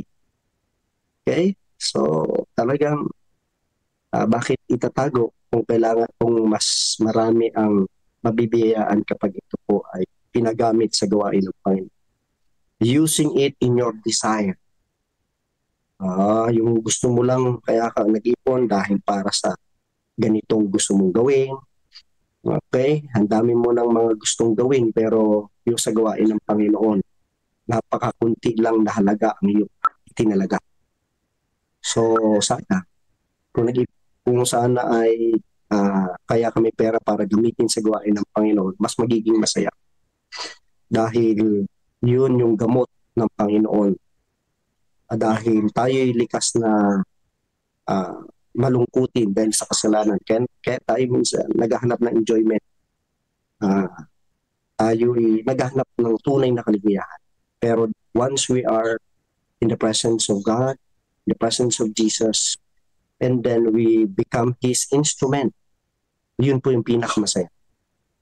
Hindi yung kayang sapatan kahit milyon pa, bilyon pa ang pera mo. Because in the presence of God, para bang bata na naghahanap ng magulang, kahit ang yaman niya, naghahanap pa rin siya ng tunay na magulang niya. Kasi may kulang yun eh. Alhin mo yung ang ganda ng bahay mo, pero pala tunay na magulang. Mayroon kang desire, mayroon kang longing to be with your true parents. Kaya, iyon po, pag tayo'y nanatili sa presensya ng Panginoon, tinanggap natin siya, doon natin maranasan yung kagalakan. Tapos, yung kalooban niya, ang ating masusunod, gagamitin niya tayo sa kanyang gawain para bang kasama natin siya sa paggawa. Wow! Wala nang pinakamasaya. Kaya ayon sa research, ang mga bata ay masaya kapag kasama nila ang kanilang magulang. Kahit anuman ang ginagawa nila, pag kasama nilang magulang masaya, yun ang pinakamasaya sa kanila. The same true with us.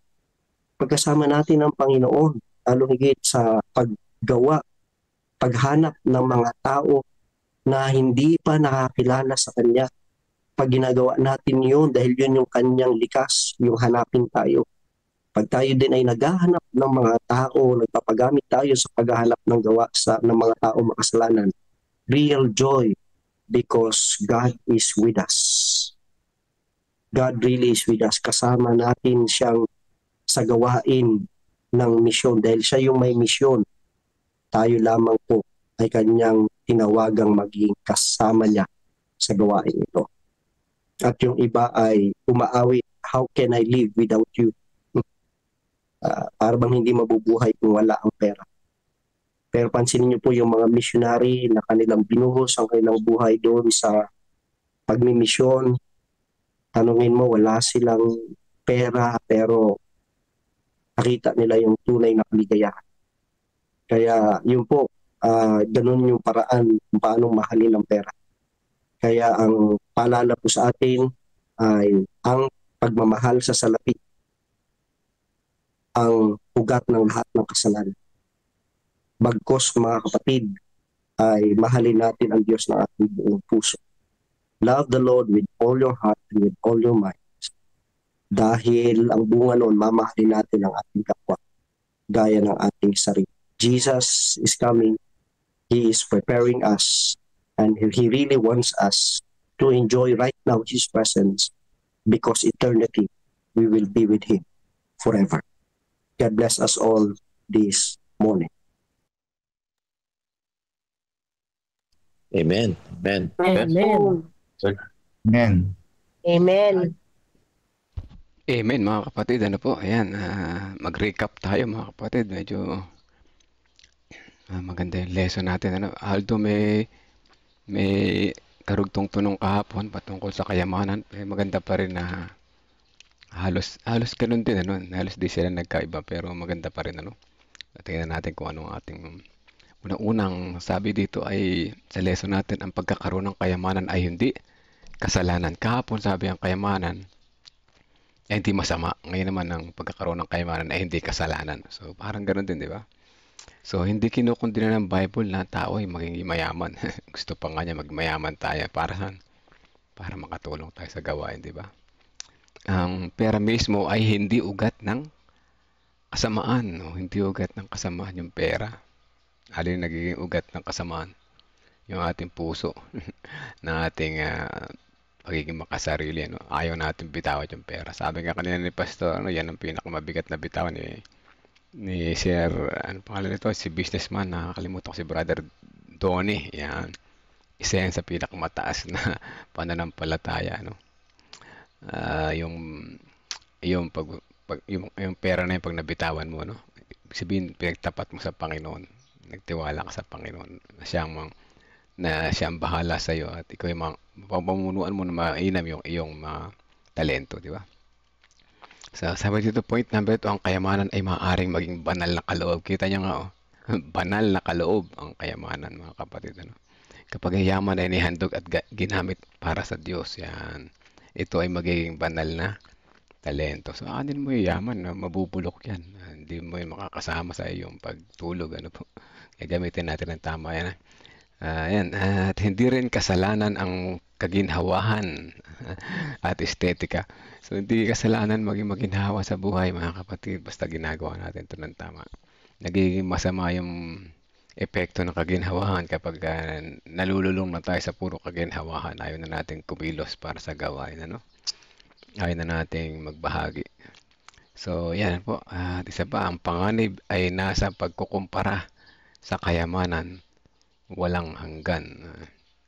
Ano? Ang panganib ay nasa pagkukumpara sa kayamanang walang hanggan. So, alam natin kung ano yung kayamanang walang hanggan, di ba? Nagiging panganib ang kayamanan kung ito ay inuuna kaysa sa Diyos. Kapag inuuna na natin yung kayamanan kaysa sa Diyos, panganib na. Delikado. Pangalawa, kinakapitan kaysa kaligtasan. Mas kinakapitan natin yung kayamanan kaysa kaligtasan. Panganib. Panganib number 3, minamahal natin ang kayamanan kaysa walang hanggang gantimpala. Anin mo yung kayamanan na yun, hindi naman yung walang hanggan, di ba? Halimbawa, ng maling pagpapalit, ayan, pagka itong pinagpapalit yung kayamanan sa walang hanggan. Si Esau, pinagpalit niya daw yung kanyang karapatan na isang mangkok na pagkain. Grabe, no? Isang mangkok na pagkain, pinagpalit yung kanyang pagkapanganay, di ba? Si Balaam, isinuko ang pagsang-ayon ng Diyos para sa pera. Si Judas naman, pinagkanalo si Jesus para sa 30 pirasong pilak. Ganyan mga kapatid ng example sa Bible. Sa atin naman ngayon, paano naman? Isang halimbawa. Mas piniling, si Pastor Nelvin dati, ganda yung kanyang testimony. Hindi niya piniling mag-exam. Mas pinili niya yung Sabat. Pag biniligtad naman natin yan, mas pinili ang mag-exam ng mga estudyante dahil babagsak kaysa sa Panginoon. Sa mga nagtatrabaho naman, mas pinili magtrabaho ng Sabado kaysa kay Jesus sa Sabat. Kasi walang tiwala sa Diyos. Yan ang mga panganib na sinasabi dito, no? Kumpara sa kayamanan ng walang hanggan.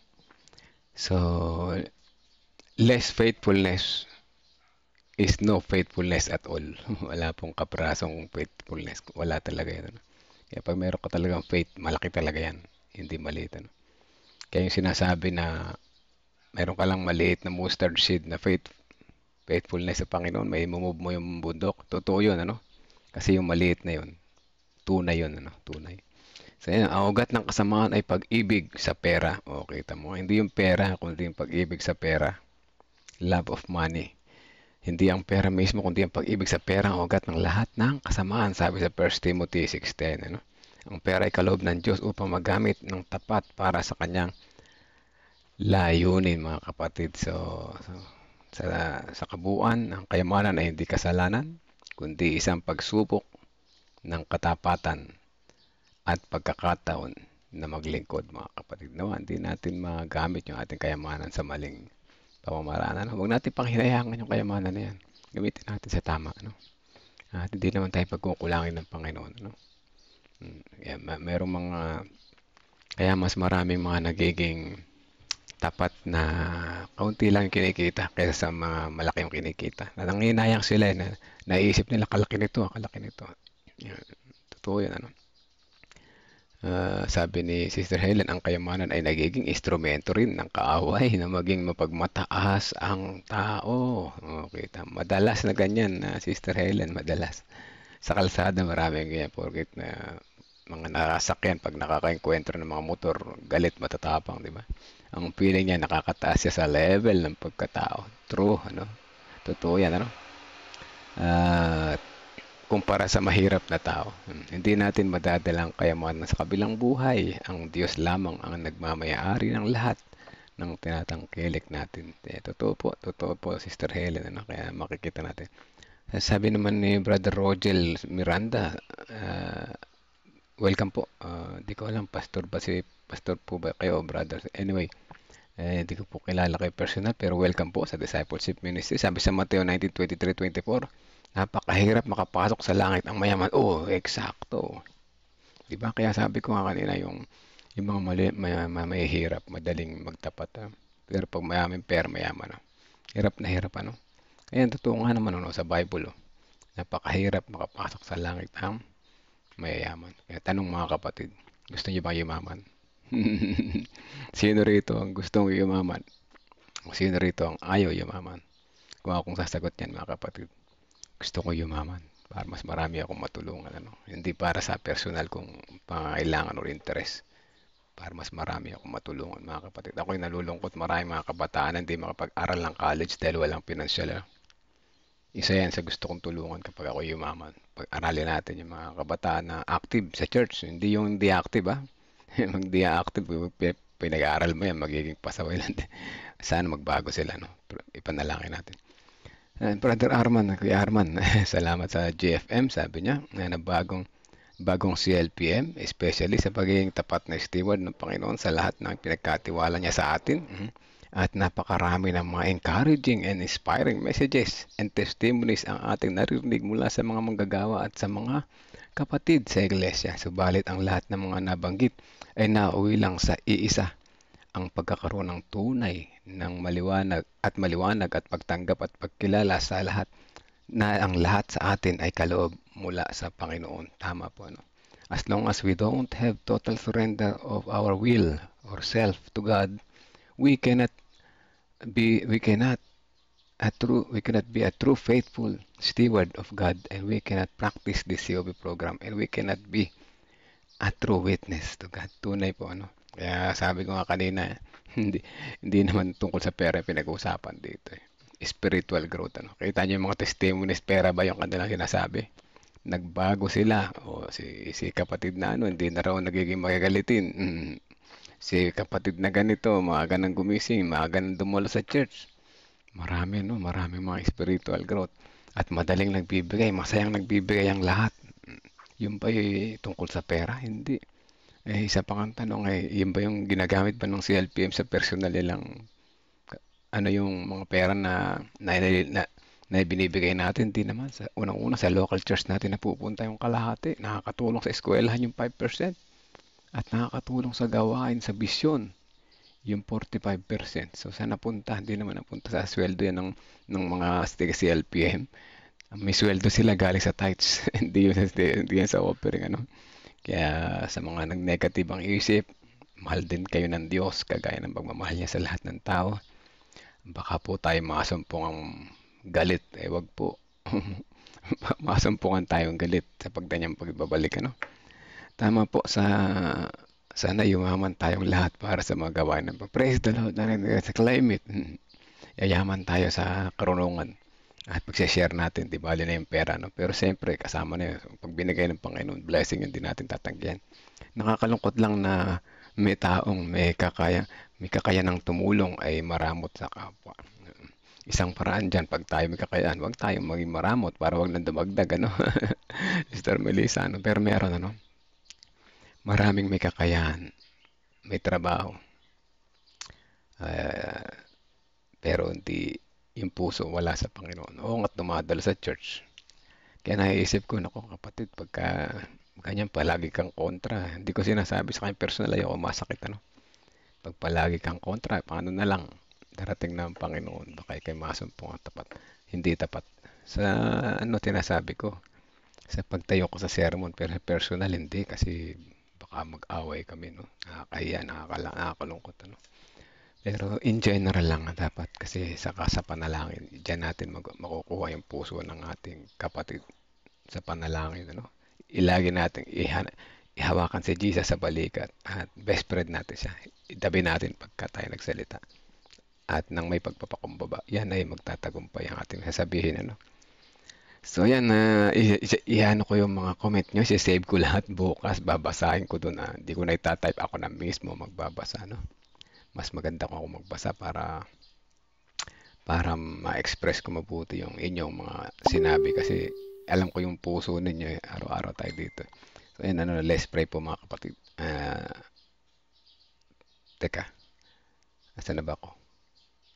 Ayun, 30 seconds tayo silent prayer muna. Ibulong na natin yung mga commitment cards, pasama na natin yung Harvest 2025 at yung gawain ng ating mission, ano po.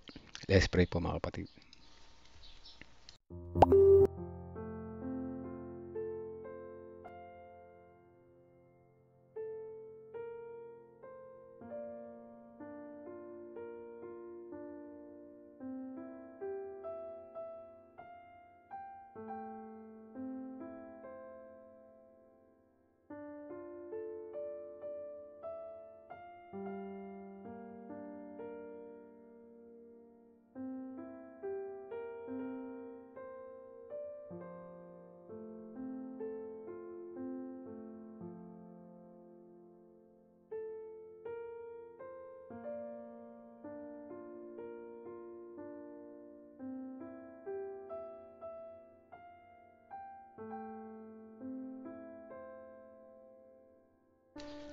Amang banal na makapangyarihan sa lahat, salamat po uli sa umaga na ito na muli niyo kami pinagkalooban ng tamang oras sa panahon, panibagong pagkakataon na makapakinig ng spiritual empowerment, kung saan ang aming pinag-aaralan ay ang isuko ang aming sarili, maging tapat na katiwala, gamitin ang aming mga talento, gamitin ang lahat ng mayroon kami para sa pagtatapos na yung gawain.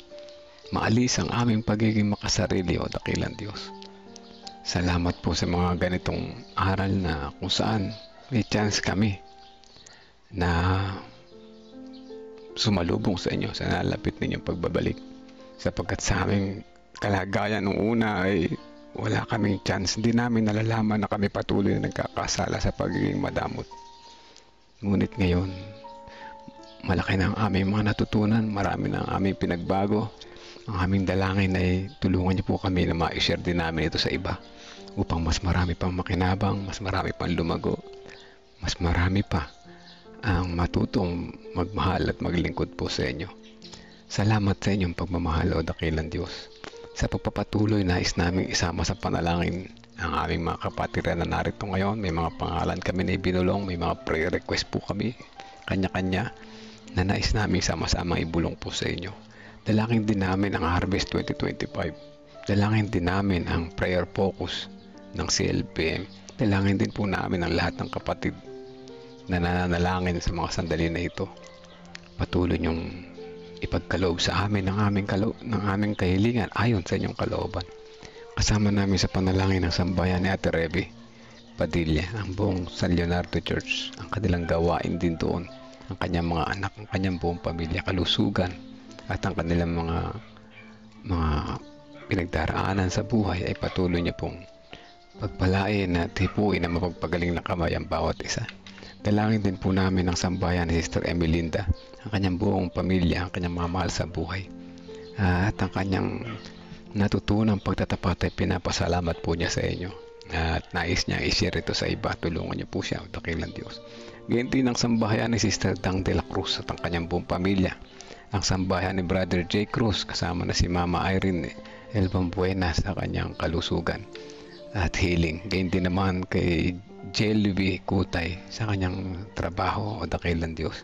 Tulungan niya po siya na pumili ng tama. Ganyan din ang sambahayan ni Ma'am Nora Cabiedes kasama na yung kanyang mga mahal sa buhay. Si Brother Victorino Gutierrez, yung kanyang mga anak, kanyang nais na ilapit po sa inyo, dakilang Diyos. Gamitin niyo po siyang isang magandang halimbawa sa kanyang pamilya, sa kanyang bahay, tahanan at sa kapatiran. Dalangin din po namin ang sambahayan ni Ate Lorna at Kuya Bobby pa, ang kanyang mga anak, o dakilang Diyos. Ganyan din ang sambahayan ni Sister Sweetie at kanyang buong pamilya. Sister Josephine Mercado, kanyang buong pamilya, kanilang hanap buhay, kalusugan, ang Peñaranda Church sa kanilang pangunguna sa gawain doon. Ay samahan niyo po kami na maging matagumpay. Ganyan din ang sambahayan ni Kuya Melchor, Kuya Narsing, Kuya Monting Calas. Ang sambahayan ni Sister Vicky Jimenez kasama na yung kanyang mga kahilingan. At sambahayan ni Sister Shirley Ruz Jacinto at ang kanyang mga mahal sa buhay. Ang sambahayan ni Sister Mildred kasama na yung kanyang mga prayer request. Ang sambahayan ni Ate Sally Sanchez kasama na yung kanyang kalusugan at ang kanyang buong pamilya. Ang sambahayan ni Sister Des Flores kasama ng kanyang mga masisipag na anak at ang kanyang asawa at ang kanilang gawain. Ang sambahayan ni Ma'am Femi kasama si Ma'am Rachel at ang kanyang past recovery and healing. At gayon din ng guys na nalalapit na huling programa sa taon na ito. Ang sambahayan ni Sister Helen de la Cruz Malyari kasama na ang kalusugan ni Ma'am Carmen Doc Partida at kagalingan kay Sister Melba Yenson. Ang sambahayan ni Kuya Arman Reyes kasama na ang kanyang may bahay na si Ma'am Yasmin at ang kanilang buong pamilya. Ang sambahayan ni Sister Teresita Ladia, ang kanyang pamilya. Ang sambahayan ni Sister Belinda Salvania, sambahayan ni Sister Gloria Balbito kasama na yung personal prayer request para sa kanyang husband. Ganyan din ang sambahayan ni Sister Melissa Gamboa, Sister Emelinda Judilia, Sister Rose Chris Encarnado, Sister Angelita Duque Tablada, Sister Elizabeth Erese kasama na yung kanyang panganay na anak. Ang sambahayan ni Sister Janet Brother Jojo Gatmaitan, ang sambahayan ni Brother Roger Zedlap Miranda at ang kanyang iglesia nasasakupan. Patuloy niyo po silang pagpalain, o dakilang Diyos, ng karunungan na nagmumula sa inyo na maging instrumento ang bawat isa sa amin ng pagtatapos ng gawain, makatulong kami. Ganyan din kasama namin sa panalangin ng sambahayan ng mga kapatiran na kasama namin nasa prayer ngayong oras na ito na hindi dami nabanggit ang pangalan. Salamat po sa pagdinig sa aming panalangin. Patawad po kung saan kami nasumpungan, nagkulang at nagkasala. In Jesus' name we pray. Amen. Amen. Amen mga kapatid. God bless morning po sa lahat. Salamat sa mga sumama sa prayer warriors. Salamat sa mga patuloy sumusubaybay. Kuya Herman, Brother Melvin, I beg to disagree with the comment of one of our worker brother that money is the hardest thing to give. Actually, it is the heart self. Tama naman po, parang nagkabaligtad. Actually, it is the heart self that we find it very hard to totally surrender to God. So yan, nagkabaligtad lamang, kasi para siyang na-inverse sa halip na yung puso. Kasi once yung puso mo yung naibigay, kasunod na yung money, Pero yun ang kanyang pananaw, po. Pero totoo, agree po ako sinabi nyo, There are brethren who easily give offer money, yan. Kailangan nila nabibili nila yung puro pera nila, hindi yung puso, O, tama ito, wala, ano ba napindot ko? There are brethren who easily give offer monetary support for the work of the church, but they are reluctant to join personally in evangelistic efforts of the brethren or even join the fellowship of the church. Ito po ay real talk, Kuya Arman. Totoo po ito. Agree po ako 100% dito. Nangyayari talaga. Kala ng iba, sila nakapagbigay na okay na yun. So, maling-mali. Anyway, una talaga yung puso. Simulat sa puso talaga yung number one. Hindi lang natin kinontra doon sa harapan si kapatid kasi nga maaaring dumulas lang siya, Alam niya rin ito, maaaring dumulas lang siya. Anyway, ganun pa man, God is good pa rin all the time. At ang sikat ng araw ay sumisilaw sa aking mukha. At hanggang dito na lamang sa oras na ito, bukas muli, matuloy tayo matuto at pagpalain ng Panginoon sa bawat umaga. Put God first and you will never be last. God bless us all, mga kapatid.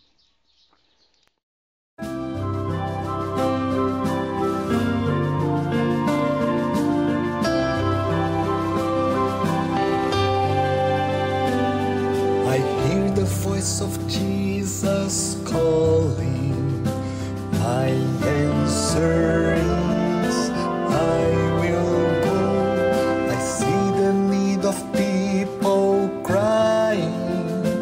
My answer is, I will go. I go to share the message of love. I go to share the blessed hope. But if I get discouraged, I call to Jesus' help.